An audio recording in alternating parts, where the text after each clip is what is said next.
Pushpa 2 the rule విడుదలై 3 నెలలు గడిచిపోయింది.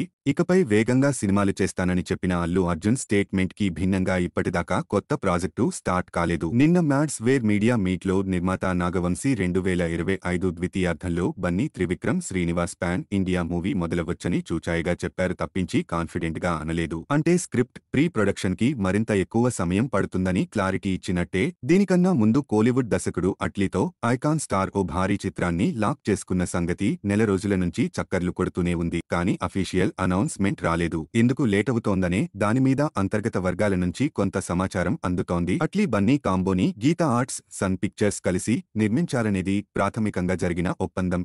అయితే హీరో 150, దర్శకుడు 100, ఇతర తారాగణం రెమ్యూనరేషన్లకే 300 కోట్లకు పైనే ఖర్చవుతుందనే లెక్క నిర్మాణ సంస్థలకు షాక్ కి గురిచేసిందట. ఇది కాకుండా ప్రొడక్షన్ కు ఎంత లేదన్నా 200 కోట్లు పక్కన పెట్టాల్సి ఉంటుంది. అంటే మొత్తం ప్రాజెక్టు ఖరీదు మొదటి స్టేజిలోనే 500 మార్కు దాటేసింది. ఇక్కడే వచ్చింది మెలిక. పుష్ప 1800 కోట్లు వసూలు చేసింది కాబట్టి 500 పెడితే సులభంగా వర్కౌట్ అవుతుందని బయటి వాళ్లకు అనిపించవచ్చు. కానీ పుష్పకు అల్లు అర్జున్ ఇమేజ్ తో సమానంగా పుష్ప బ్రాండ్ బిజినెస్ ఓపెనింగ్స్ తీసుకొచ్చింది. ప్రతిసారి అలా ఆశించలేదు. పైగా అట్లీ టేకప్ చేసి హిట్లు కొట్టినవన్నీ రొటీన్ కథలే. సో తన పేరు మీద పరుగులు పెట్టే ప్రేక్షకులు భారీగా ఉంటారని అనుకోలేదు. ఇవన్నీ చూడబట్టే అట్లీ విషయంలో జాప్యం జరుగుతోందని అల్లు కాంపౌండ్ టాక్. ఏదోలా ఫైనల్ చేసుకుని సెటిల్ చేసుకుంటారు కానీ ప్రకటన మాత్రం ఉగాదిలోపే ఇవ్వాలని ఫ్యాన్స్ డిమాండ్.